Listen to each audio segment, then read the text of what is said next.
प्रिय विद्यार्थियों, आज के वीडियो लेक्चर में हम लोग फोर्थ स्टेट ऑफ मैटर अर्थात प्लाज्मा का अध्ययन करेंगे। इसका नाम आप बर्गनोवम से ही सुनते आए हैं। पिछले वीडियो लेक्चर में हम लोग सॉलिड, लिक्विड, गैस तथा इनके प्रॉपर्टीज का अध्ययन किए थे और सॉलिड, लिक्विड, गैस पे ताप का क्या प्रभाव पड़ता है इससे भी हम लोग अवगत हुए थे। तो चलिए बिना देर किए हुए हम लोग प्लाज्मा का अध्ययन करें। देखिए छोटू, 1879 में एक वैज्ञानिक विलियम क्रुक्स ने fourth state of matter plasma को खोज किया, ठीक है, और उसका नाम उन्होंने रेडियंट मैटर रखा। अपने एक्सपेरिमेंट के आधार पे विलियम क्रुक्स ने प्लाज्मा नामक फोर्थ स्टेट ऑफ मैटर का खोज कर दिया, परंतु उसका नाम उन्होंने रेडियंट मैटर रखा। 1897 में एक वैज्ञानिक आए जे थॉमसन ने इन्होंने बताया कि प्लाज्मा जो फोर्थ स्टेट ऑफ मैटर होता है यह एक ऐसी अवस्था होती है जिसमें एटम और मॉलिक्यूल्स नहीं होते। क्या नहीं होते हैं इसमें? एटम्स एंड मॉलिक्यूल्स नहीं होते हैं। एटम्स एंड मॉलिक्यूल्स नहीं होते हैं। इलेक्ट्रॉन्स फ्रीली मूव करता है और इसमें इलेक्ट्रॉन जो होते हैं फ्रीली मूव करता है। 1928 में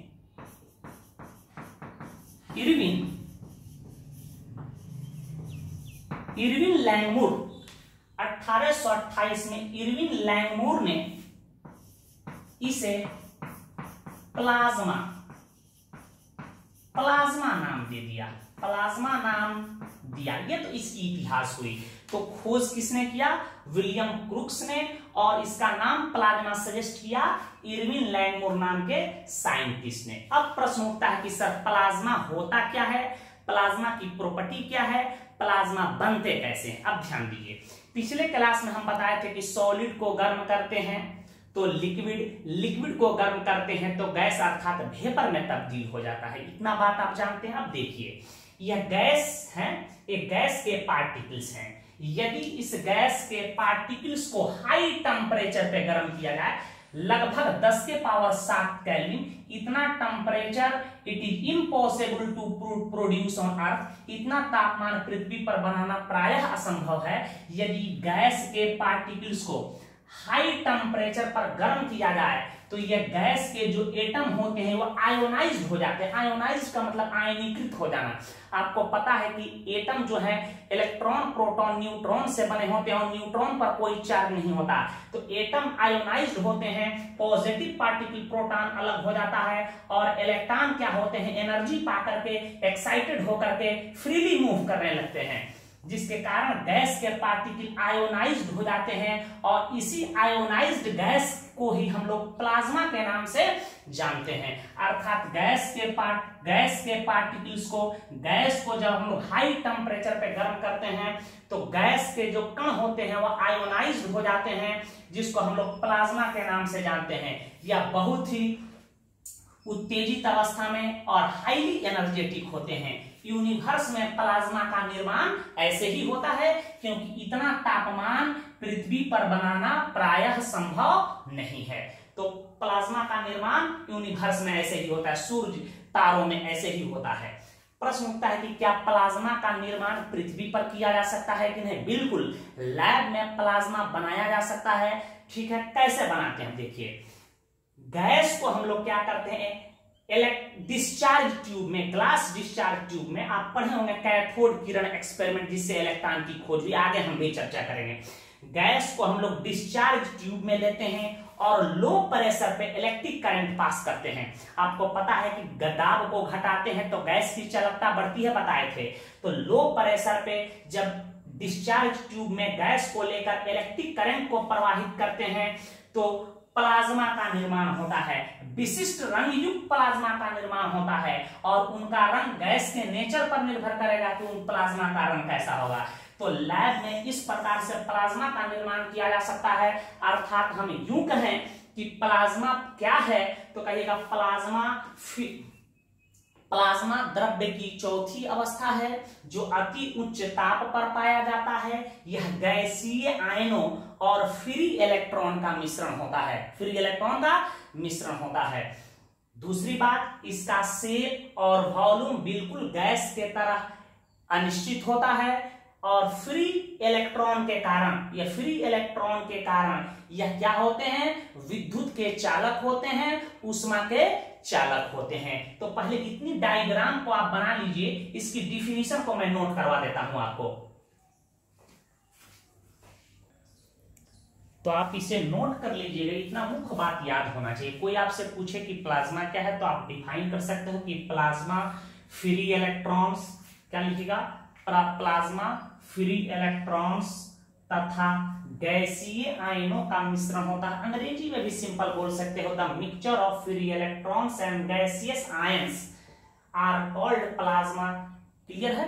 यह द्रव्य की चौथी अवस्था होती है, it is fourth state of matter, जो उच्च ताप पर पाया जाता है, उच्च ताप पर पाया, और इतनी उच्च ताप पर पाया जाता है कि उस टेम्परेचर का निर्माण प्रायः पृथ्वी पर करना संभव नहीं है।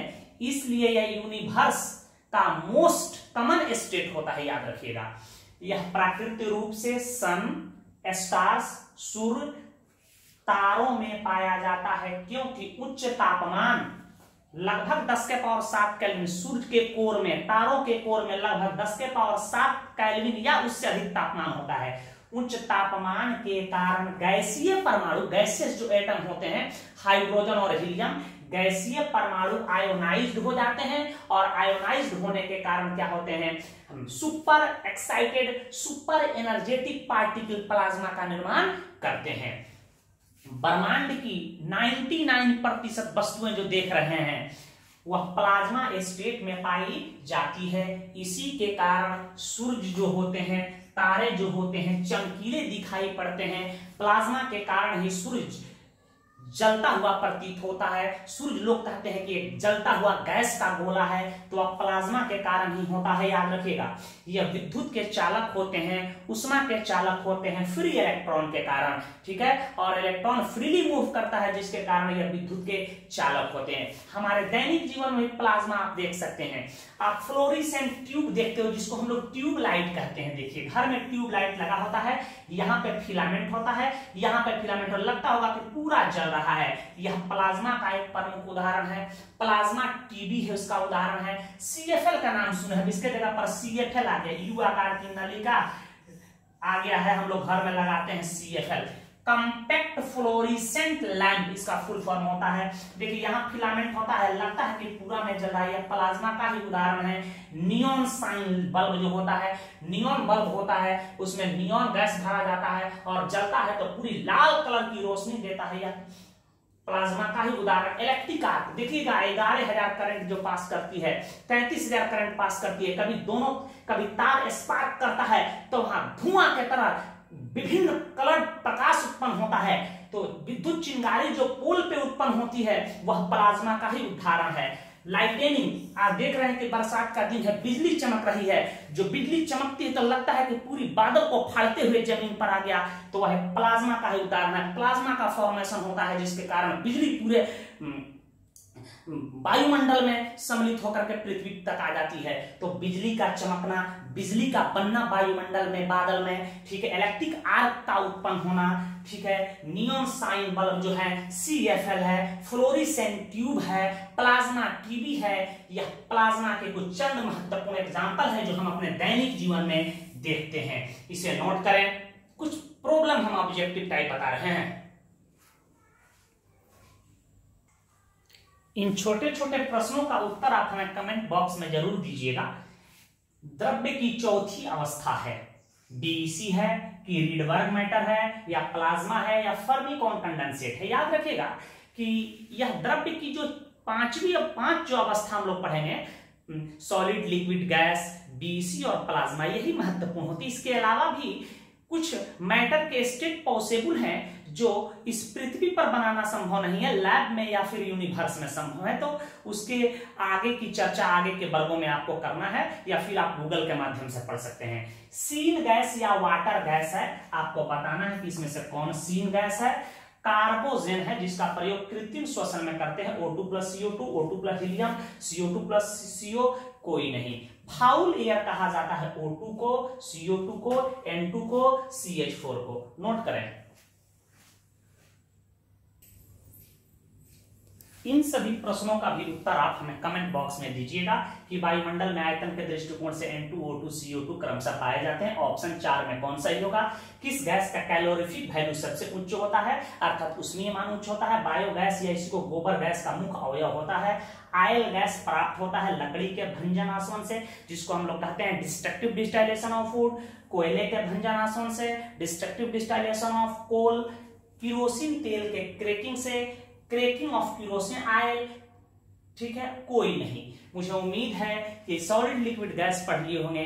जो वर्ग आप 9वीं में पढ़े हैं उसी को मैं दोबारा आपको पढ़ाया हूं, आपको पूरी समझ में आया होगा।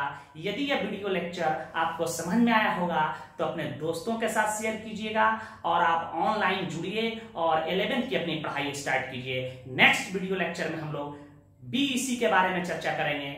धन्यवाद।